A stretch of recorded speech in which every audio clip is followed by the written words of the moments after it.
Spears were invented over 400,000 years ago. Jump forward to today and they are a niche melee microclass. But are these weapons and their 1.4.5 buffs enough to beat legendary mode for the worthy? Well, to find out, we first need to find a spear. This might be easier said than done since we have a pretty limited selection. And the options that we do have are all RNG based. I decided to explore my first cave. At the end of my minecart railway, there actually was an exposed crimson heart. The issue though is that it's guaranteed to have an undertaker. But I also did find a couple life crystals just sitting there, which is very nice. After that, I smashed another one hoping for the rotted fork, and unfortunately I got a crimson heart. So I smashed another one and I got another crimson heart. But that's okay, surely this next one will give it to me and I get a crimson rod. And I smash another one and I get another undertaker. And I get yet another crimson rod. RNG is RNG. This next one gave us another undertaker. It really does not want to give me this rotted fork. So I decided to spelunk some more, and eventually I actually found my way into the underground desert. But the first sandstone chest I opened has Dune Rider boots, which is good, but it's not what I want. And then an ancient chisel after that. So I'm still weaponless. And then because I decided to smash some crimson hearts and I have 280 health, which in hindsight I probably shouldn't have done without a weapon, the goblin army decides to arrive. Obviously I can't do anything to this thing, so I just have to go into the caves and look for a spear. I decided to go back into the underground desert, but without a weapon, the underground desert is kind of very difficult to traverse. And I kept dying again and again. Eventually I found Digtoise, which is nice. And after 2 hours and 11 minutes, I finally opened a chest that contained a storm spear inside of it. So as you can see, I spend a lot of time grinding in these challenges, but why not use that energy to get paid? Well, lucky for me, there's this platform called Free Cash, and the idea is actually super simple. You sign up, pick from a bunch of different offers and games, complete tasks, and earn rewards along the way. New users even get a $10 bonus signing up to get you started. Now, this video is sponsored by Free Cash, but I wanted to actually try it for myself and see if I can legitimately make some money with it. Of all the games on it, Match Factory looked the most interesting to me, so I selected the offer, allowed app tracking so my progress could be tracked properly, played for a few minutes, and then the tasks showed up in my list so I could easily keep track of my rewards and progress. It's as easy as that. I've mostly been playing for a few minutes here and there whenever I get the downtime. Basically, what I'm saying is I've earned almost $100 while sitting on the toilet. It's just been nice to have some downtime from my crazy challenges and get rewards for it. Free Cash currently has a 4.7 star rating on Trustpilot with over 280,000 reviews, so it's clearly trusted by a lot of people. But you might be wondering if you can actually cash out. And the good news is you can. You can withdraw through PayPal, gift cards, and a bunch of other options. Here's me cashing out through PayPal right now. So to get started, use my link in the description or scan the QR code on the screen. New users can get a $10 bonus when signing up, so go check it out. And thanks to that grind, we have a weapon. We can actually play the game, except now I have a goblin army that I have to deal with, and I'm just dying over and over and over. This is one of the worst starts to a playthrough I've had, but hey, at least we're post-goblin army after this. And now with my house becoming a graveyard littered with the bodies of my past, now we can progress. While exploring the desert, I stumbled across a desert pyramid, but very unfortunately for me, it had a flying carpet. And then after mining some more, finding my last life crystals, I eventually find the bound goblin tinkerer. I then went to the underground ice biome getting a blizzard in a bottle. I actually managed to find the spear, which is the most basic spear weapon, but obviously it's completely outclassed at this point. And then I started looking for the aether biome, which luckily didn't take very long. I set up some houses for some NPCs to get a pylon, and as soon as I teleport home, the Eye of Cthulhu decides to jump me. So I don't have an arena, but you know what? We're pretty kitted up. I have some decent armor, max HP, and a good old storm spear, which does have a projectile, as you can see. The little electricity bolt that it sends out definitely helps to use spears, as the other spears that we have access to right now are like completely true melee, which makes them kind of hard to use, especially on legendary mode. So I'll definitely take a freaking projectile. We're taking some big damage before the eye goes into second phase. We're pretty dang low. I don't have an iron skin potion on or anything, but the flying carpet is actually helping a lot in maintaining our horizontal movement without getting blocked by certain things. So I take back what I was saying about the flying carpet. It's not bad. It's helping out. It's done its job. The eye's getting pretty low, but so am I. But I'm maintaining my distance with the magic carpet, but it's getting hits in. But luckily, eventually, we did manage to defeat the Eye of Cthulhu with absolutely no prep. I then actually managed to stumble across a lava charm, which is actually pretty nice considering we can throw that right in the shimmer and get a magma stone. And then it starts raining slime. So I have to kill a whole bunch of slimes to eventually spawn in the humongous king slime. Bro's been eating, bro. Lay off the snacks, buddy. I mean, I kind of feel bad for him. Like, he kind of let himself go after the divorce with Queen Slime. But yeah, this was really easy. I mean, the Storm Spear has the projectile. I could just stay at a distance from King Slime. This is actually a really good King Slime weapon, even when he's huge like this. And the magic carpet made it really easy to maintain my distance. And, you know, I say all that, and then I ended up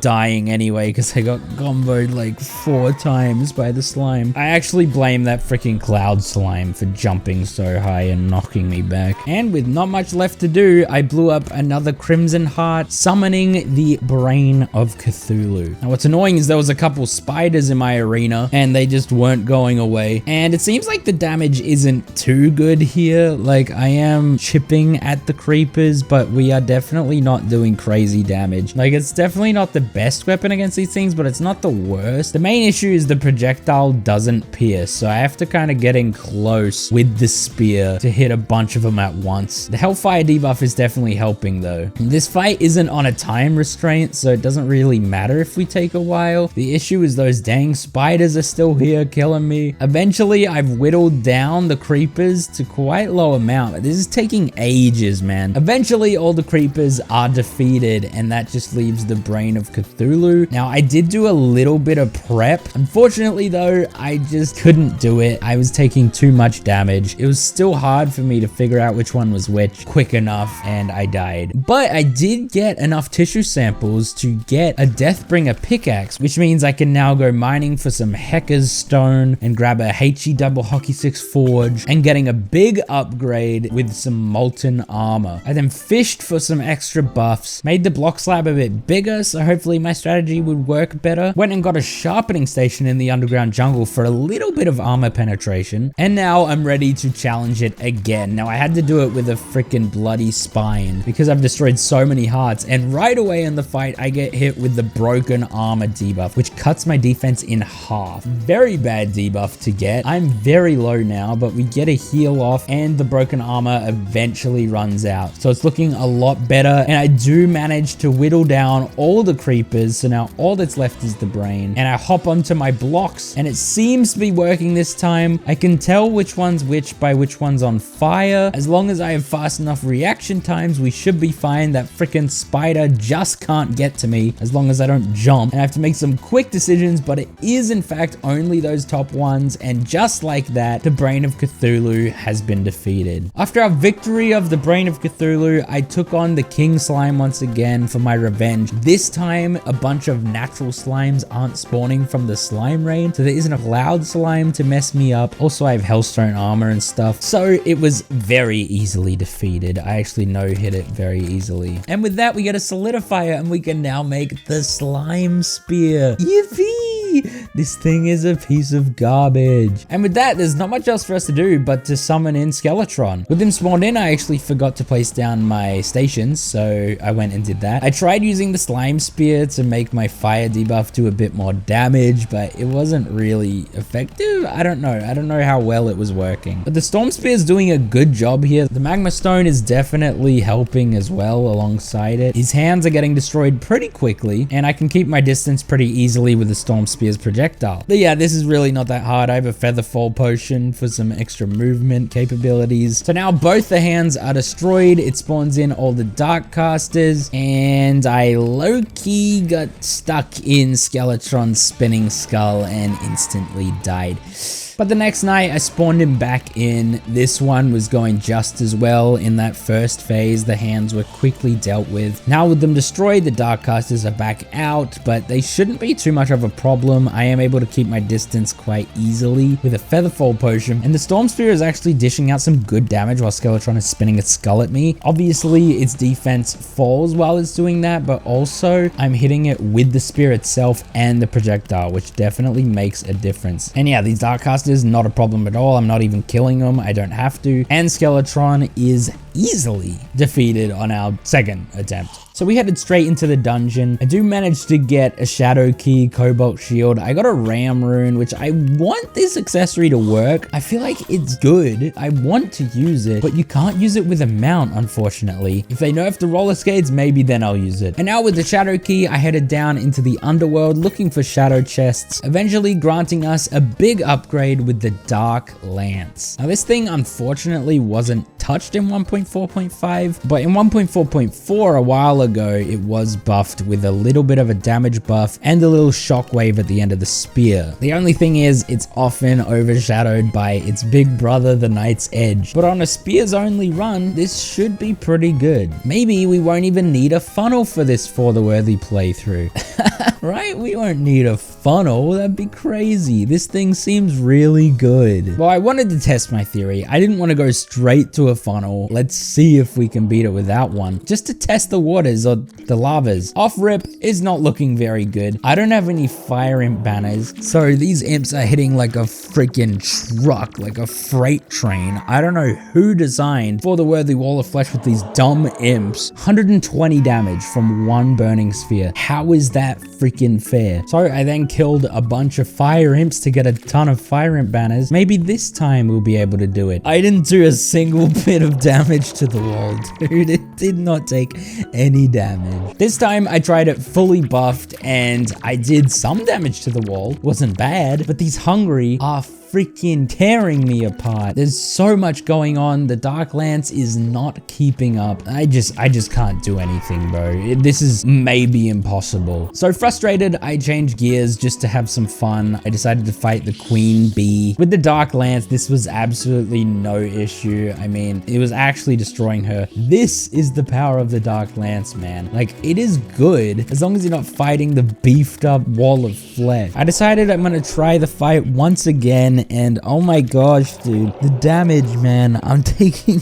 so much damage. This is impossible, man. It's impossible. Now listen, yes, I have to make a funnel. Do I want to make a funnel? No. Do I find enjoyment in building said funnel? No. It sucks. If I don't have to, I won't. It takes me so long to build this thing, but it needs to be done. A blood moon happened, so I could farm for a shark tooth necklace for a little bit of extra damage, and then I just got to work Bob the Building my dang funnel. Another goblin army happened. It's just great. It's great. I ran out of blocks, so I had to excavate an entire freaking mountain, and finally my funnel was complete, although I didn't actually do the little blocking things above and below me. I wanted to see if I could beat it without it. Also, without the dart trap timer. Nah, I just freaking instantly died by burning spheres, bro. Also, the wall wasn't funneled correctly, so I tried it again, and once again, it wasn't funneled correctly. I got the dimensions wrong once again, because I just copied it from the flails only one, which was a mistake, because that one was wrong at first. So I had to place a whole nother layer of blocks on top of that, and then I tried it again, and I ended up dying. And now we have the dart trap timer going, so the imps should be stun locked and not able to hit me for the most part. I do get hit pretty hard at the start, and the damage is pretty good here. With the funnel, I'm able to hit the hungry way easier. This is actually looking decently promising, even with our low health. The issue with the Dark Lance on its knockback is that it's just so thin that it's easy to miss a hungry and they quickly move to your position. So I have to be really precise with where I'm putting it. I'm also jumping up and down with my feather fall, hoping to dodge some lasers. Killing the leeches and whatnot also give me hearts, which is helping. And the wall's getting really low here. We're actually bringing this back. This might actually be possible. And just as I'm about to kill the wall of flesh, it's down to under 1,000 health and eye laser kills me. That was ridiculously close. And if we didn't have that bad start to the fight, that's easily possible. So I tried it again. This time our start went much better. We're full health, we're cruising, and we're just chipping it down. The damage is quite substantial in this very specific scenario where the wall of flesh is funneled. It's doing actual respectable good freaking damage. And the wall's getting super low here. I'm quite comfortable with my health, and the wall of flesh, just like that, has been defeated with the dark lance without a full funnel as well. We didn't even use the laser blockers. So now we're straight into hard mode. I head over to the underground crimson, smashing some crimson altars as you do. Oh wait, that wraith is saying something. Can we get a zoom in? Enhance that audio real quick, editor. What's it saying? Oh, subscribe to CJ DEATHBOT right now. Wow, that wraith just said that? That's crazy. I mean, I didn't say that. The wraith said it. I didn't say it. The button's right down there. That's all I'm saying. I then made my way up the hard mode ore chain, getting cobalt, then orichalcum, and then of course adamantite. Now right off the bat with some adamantite, I can actually make an adamantite spear, or rather an adamantite glaive. But honestly, it's not really the one I want. There's actually a spear that was pretty obsolete before. No one had any reason to really use it, but it got reworked in 1.4.5, and it's probably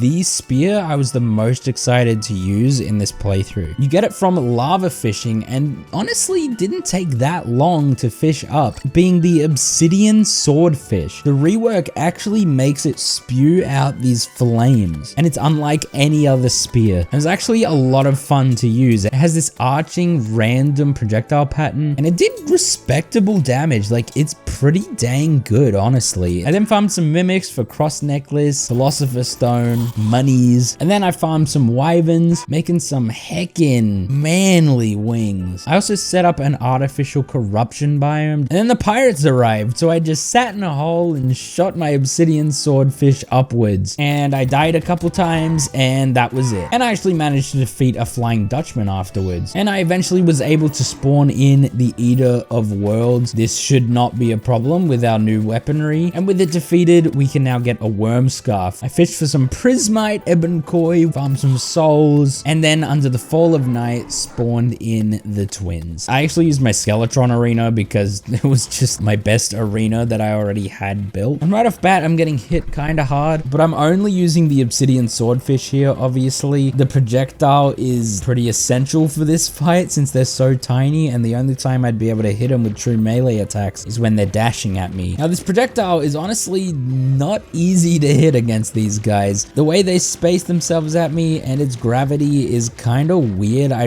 really have to compensate for the trajectory of it. Like, it's just kind of hard to judge where it's gonna end up. And the damage isn't crazy. Like, it's a ranged melee weapon. I don't really expect it to be crazy, but we're in it for the long haul this fight. Eventually though, Spasmatism is in second phase. Now I found that this fight has become significantly easier with the roller skates. I can just really keep my distance from Spasmatism without a dash. Like, there's no need for a dash with roller skates. It's like a constant dash. It's just that fast. Now the most dangerous part is when it's done its dashing and goes into the flames. Usually by the time it's done its dashing, it's pretty dang close to me, but we are managing to stay alive. The Charm of Myths is actually helping a lot, and just like that, Spasmatism has been felled. So now it's only Retinazer, and this one is not that hard. We just have to defeat it in time because we're running out of night light. Towards the end of the fight, I'm actually getting hit quite a lot, and a wandering eye hits me pretty dang hard, and I'm not looking so hot, but I heal up just in time, and the twins have been defeated. Now with the mech boss defeated, we get some hallowed bars, meaning I can make the Gungnir. If you've been living under a rock, this thing was buffed in 1.4.4. Its damage got increased dramatically, and it has a shockwave at the end of its spear, just like the Dark Lance. But that's actually not my only option. I can build a house for the Truffle, who now sells the Mushroom Spear. This thing has high DPS potential. It's just kind of hard to hit it sometimes, but it spawns all these little mushrooms that just do a bunch of damage. It's definitely a very unique weapon. weapon. I set up some dynasty dresses on my arena, but before we even used that, I spawned in the destroyer, not buffing up at all, Gungnir in hand, knowing that I can just go up to its curled up ball and do this to it.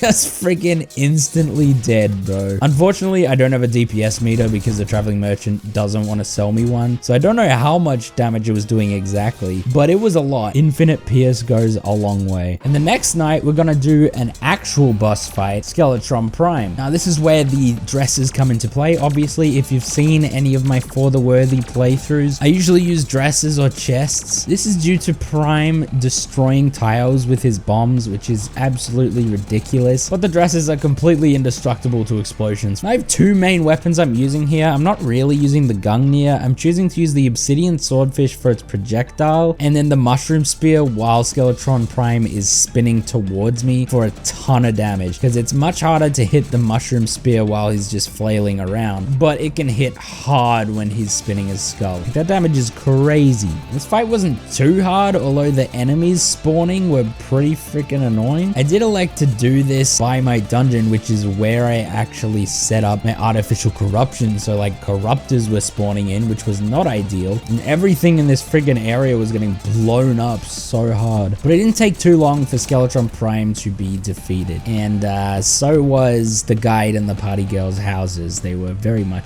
defeated. Now, with full hallowed armor and a pickaxe axe, I can head into the underground jungle, getting some life fruit and chlorophyte. And with the chlorophyte, we can actually get a new spear called the Chlorophyte Partisan. So this is one of the very few spears that is not true melee and shoots a projectile. And this thing is pretty good. Something interesting is that cloud that shoots out actually goes through walls, so you can cheese a lot of enemies with it. I then decided to farm some giant tortoises on a blood moon. I actually got a jungle key very quickly, which is completely useless. And by the end of the blood moon, I did have 3 turtle shells. But directly after that, a solar eclipse happens. My weaponry is decent for this. I actually sat in a hole again, just like I did for the pirates, and it was working pretty well. The Reapers could go through walls, but I could take care of them pretty easy. And obviously this isn't post-Plantera solar eclipse, so no Mothrons, none of that. And I actually managed to get a moonstone and a broken batwing. Now it's just time to search the jungle for life fruits, maxing out my health. I fought the wall of flesh again for a fire gauntlet, and then again for a mechanical glove. And after that, I spawned in Plantera. Now, I obviously haven't set up an arena. What I was trying to do here was actually fight it enraged on the surface. I wanted to see if I could do it. I've heard that some people think that it's actually easier on the surface or whatever. I very quickly died.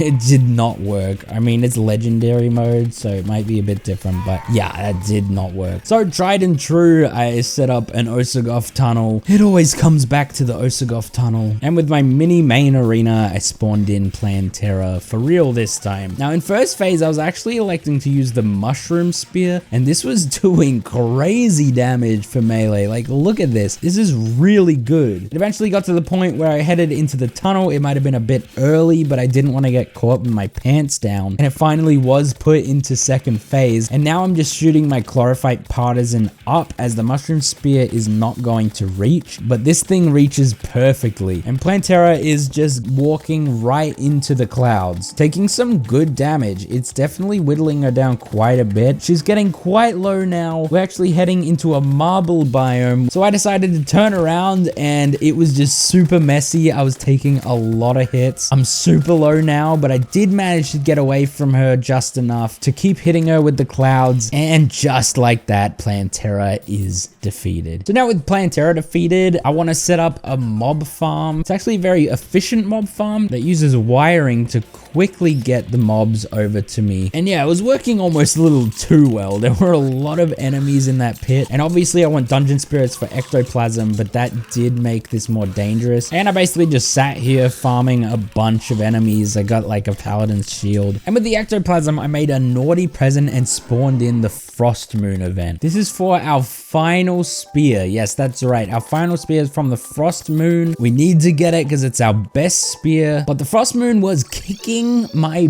butt, to put it bluntly. This was doing so much damage to me. I didn't even get past the sand tanks before the night ended. I tried it again. This time I set up a nurse box, but I was just freaking dying again and again. The sand tanks hit so hard. But what I found out is that if I created a box for myself, I actually can shoot the obsidian swordfish and the chlorophyte partisan through the walls. So I was actually stacking the fire of the obsidian swordfish, since it actually lingers on the ground and hits enemies, with the chlorophyte partisan for maximum damage. And it was working pretty well. This was my best strategy at doing the most damage I possibly could before the night ends, to hopefully spawn in an ice queen, and then I have to kill an ice queen after all of this. I don't even know if this is possible. Luckily, I'm getting banners so that I can kill the little peasants quicker. And eventually on this frost moon, I was able to get an ice queen to spawn. Now the question is, can we defeat it before the night's end? I just kept my distance, shooting at it with the chlorophyte partisan, and we got it to about half health before the night ended. So I don't really know what we're gonna do to get this weapon. I don't know if it's possible. The only thing I can think of is buffing up. Being full buffed is definitely helping. I can tell the difference. We're breaking through these waves much quicker. And the proof of that is that the Ice Queen actually spawned in at around 12:40 a.m., meaning we have so much time in the night to kill this thing. The only issue is it just murdered my nurse. But luckily I remembered that the warmth potion actually works for the Ice Queen. It makes it do less damage to us. And considering mounts aren't affected by the chill debuff, we also don't have to worry about that. With the Featherfall potion, I'm able to control my movement much easier, which allows me to do some good damage to it. Sometimes I'm even able to hit it with the spear and the projectile. And we finally, at about 3 a.m., kill an Ice Queen, and it drops nothing.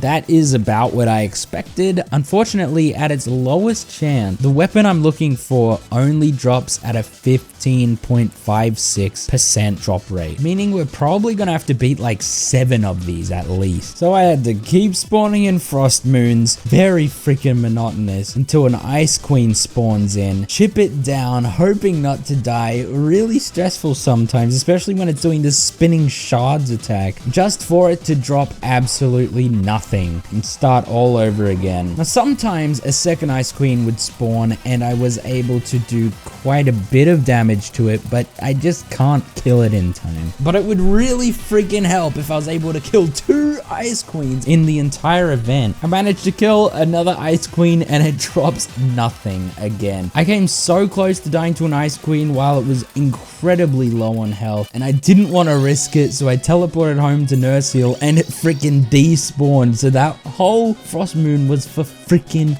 nothing. And another Ice Queen dead, and it dropped freaking nothing. And another one, nothing. Now I have to start another frost moon all over again, and then I kill another one, and this one finally drops an actual drop, and it's a snowman cannon. I kill another Ice Queen and it drops a second snowman cannon. Lovely, dude. We are way above odds at this rate. And yet another Ice Queen drops nothing. Another one drops nothing. Another one drops nothing. And you might not believe it, but I actually just managed to kill a second Ice Queen in one night, and the next one I kill drops a blizzard staff. So now I have gotten both of the weapons that it drops that are not the North Pole. One of them was down to 362 health. Luckily I respawned and it was still there, and it drops a snowman cannon. But you'll never guess, the second one I killed in the same night drops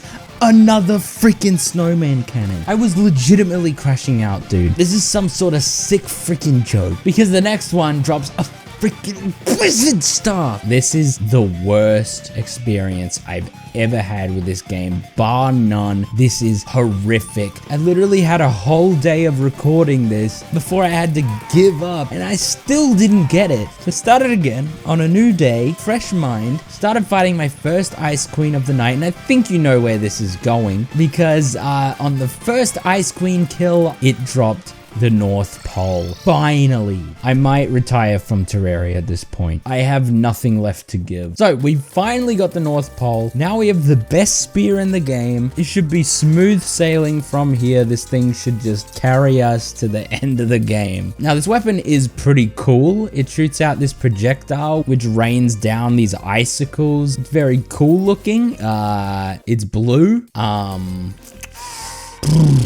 I mean, I'm out of compliments, bro. Because I then went and took on the Pumpkin Moon. And you know, this thing was performing decently. If I stacked up the projectiles by shooting upwards, it seemed to be pretty good. But after a bit, its cracks started to show. This thing felt like more of a gimmick than an actual good weapon. It's very hard to get this thing to shine. You have to actually shoot upwards, and then the snowflakes like bounce off of each other and can stack up to do quite a bit of damage. But if you're just shooting it at the enemy, its damage is pathetic, dude. For a weapon that's dropped by Ice Queen, this is not doing enough damage, man. From the Pumpkin Moon though, I did get the Witch's Broom, which is exactly what I wanted. And I scoured the Lizard Temple, and notice how I'm using the Obsidian Swordfish here mostly. Yeah, the North Pole was not good at enclosed spaces like this, and I was really worried about this golem fight. This is for the worthy golem. But you know, Frost Moon supposed to be for post golem, so the North Pole has to be good against it. And holy freaking crap, this thing blows, dude. Look at this. This thing sucks. It can't freaking hit a thing. The North Pole does not work well under enclosed spaces, and that's exactly what the golem fight is. So I'm stuck using the freaking Obsidian Swordfish mostly, which is a pre-mech spear. And oh my gosh, dude, this fight was taking forever, and I ended up succumbing to the golem just because it was freaking whittling me down. So I then went to the underground tundra, farming some ice tortoises because I want to go all in on survivability now. Since the golem's lasers and stuff were actually doing good damage to me, I want to mitigate the projectiles as much as possible. It was taking too long to farm these ice tortoises, so I actually set up an ice biome at my mob grinder, which helped me to get it pretty quickly, giving me the frozen shield. And now with full survivability, I fought the golem again, expecting a very long haul fight because my damage is like 200 damage per second, if that. Sometimes it spikes. It's just so inconsistent, so freaking slow. This sucks. Good news is I'm not taking that much damage, so it wasn't very hard. It just took an immense amount of time, and after a long fight, it was finally destroyed. With the golem defeated, I decided to take on the Empress of Light. Now surely with this open space, the North Pole will now be able to thrive. It should be a fantastic weapon. Dropped by the Ice Queen Snowman Cannon's great. Blizzard Staff is fantastic. This one should also be very good. Holy stinker, bro. This thing smells of cheeks. I don't know who invited this guy. I spent so freaking long farming for this weapon. It took so long to get it, and it's not even that good. I just wanted the grind to have been worth it. I wanted it to freaking destroy these bosses after everything I went through, and I still have to play this dang challenge with one of the worst weapons I've used. It almost took the whole night to kill the Empress of Light, man. After that, I took on Duke Fishron, and this was not much better. I mean, I think it was doing a better job than the Empress. At least here, it pops the bubbles easily, I guess. It also hits Duke more easily than the Empress. He is much more predictable in his patterns, so I am doing decent damage against Duke. This might be the best performance of the North Pole. That's saying a lot. And this is another long haul fight. Duke Fishron isn't too hard, luckily. I am using a Witch's Broom, which does limit my movement. Once Duke's in third phase, it actually is doing a pretty good job here. The way Fishron moves lines him up into the projectiles very well. So that's the boss I decided to grind to try and get the wings, but eventually it was just taking so long that I decided to just use spooky wings and settle for that. And with that, I spawned in the Lunatic cultist. Now this should be pretty good against him, right? Like he just stands still, so the projectiles should just fall right onto him and do a ton of damage. But because he's such a small guy, a lot of them aren't hitting him, so the damage sucks. And worst of all, once it's his clone phase, if these projectiles are in the air, oh buddy, you better hope that the clone is not on the top. My projectiles instantly hit the clone, bringing out a dragon and 2 lunatics. So now I am aware of this, right? I'm aware that my projectiles are gonna hit the wrong clone. So on the next one, I was able to just hit the right one. And then I started changing to a different weapon. I started using the partisan as I can control the attacks more, and the North Pole is just hitting the wrong thing. But holy crap, man, the cultist is taking a long time to kill here. Like I have to resort to a chlorophyte weapon instead of my North Pole. It's that cheeks. I decided that the chlorophyte partisan is just taking too long to kill him, so I switched back to the North Pole and then back to the partisan again. And this fight was just a mess. It was taking forever. I kept hitting the wrong clone. I actually hadn't even killed the dragon at this point, that when I hit the clone, a little squid came out. And with the boss at 11,000 health, I finally succumbed to the lunatic cultist. The fight was actually 8 minutes long. When was the last time I died to the lunatic cultist? Like, this is embarrassing. I decided at the start to just face tank with the North Pole, but I used it a bit too much, leading it to hit a clone, making the fight much harder. And then the ice fall actually hit another clone, and then another clone. Then it hit another one on the next one, and then another one on the next one, and then another one on the next one. This spiraled so terribly out of control. There was so many lunatic cultists at play here. There were dragons, there was the squid, and the North Pole just kept freaking hitting the clone. I got down to 10 health from the Prophecy's Ends. They do so much damage on legendary mode. Eventually, I just switched to the partisan, bro. Like, this North Pole is actually ruining my fight. And finally, the cultist was defeated. Holy crap. If the lunatic cultist is that hard, how hard is the Moon Lord gonna be, dude? With the lunatic cultist defeated, I dragged my feet over to the Stardust pillar. I used the partisan to kill star cells, and then once I'd killed enough of them, I used the North Pole to defeat the pillar. I did a decent job at that, I'll give it that. Then I went over to the Nebula pillar, and here I just flew in circles while shooting my North Pole up. It was that simple, that's it. Now, if there's anything I could give to the North Pole, it's that these projectiles are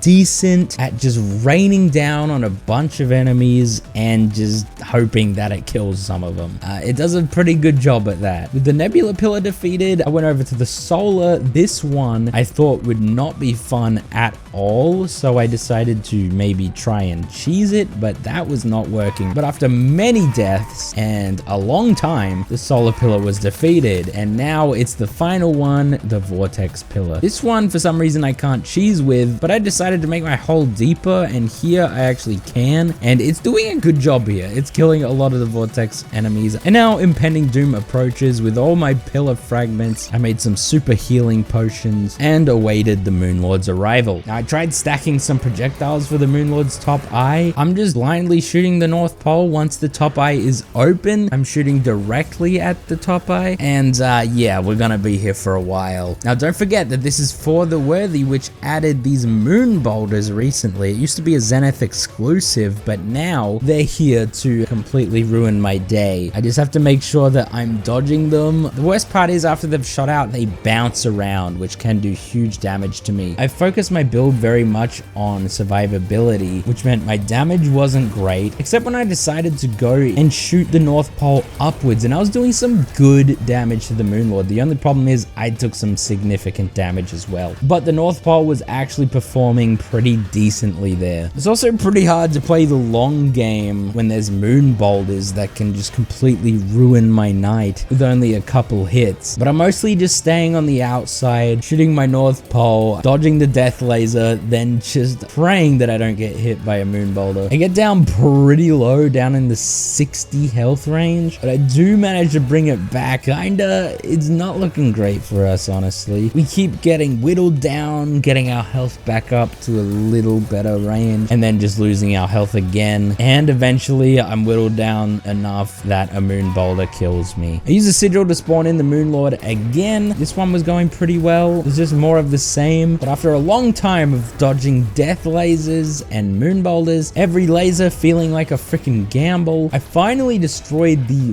right eye of the Moon Lord. Probably a bit early. The top eye still has quite a bit of health left. And not too long after that, I also killed the left eye. So now 2 True Eye of Cthulhu's are out before I've even killed this top eye, and moon boulders are still being sent out. So the fight is kind of freaking hectic right now. I'm trying to stay on the outside to keep my health at a healthy range, just to account for any moon boulder hits. I then hit a sky island, which gets me hit by a moon boulder hard. So I have to play very much on the outside. But finally, the Moon Lord shoots its final death ray and a bunch of moon boulders, and luckily I didn't get hit by one because I think I would have lost the fight. And now the core is open. So I'm just staying on the outside, bro. I'm staying on the outside, running away, gaining my health back. And all I have to do is aim my North Pole at the core and just keep running. And this should be in the bag, although this was taking forever, man. The damage is not there at all, but we are doing something at least. And finally, after a 15-minute Moon Lord fight, it was defeated. That's how bad the North Pole is. This thing is so dorkishly bad. I don't know what scenario they think that this thing is good. Honestly, I'm gonna say it, probably the most disappointing weapon I've ever used in this game. Thank goodness that's over and I never have to use that weapon again, and spears only has been defeated. So overall, what do I think of spears? They're okay. Thanks to my channel members, Destination, Salad King 4129, Goliathid Gaming YT, Retrack 41, The Mad Potato. Appreciate you guys directly supporting the channel. If any of you want to join and have me read out your name, click the join button down below. And yeah, thanks for watching, guys. I'll see you next time.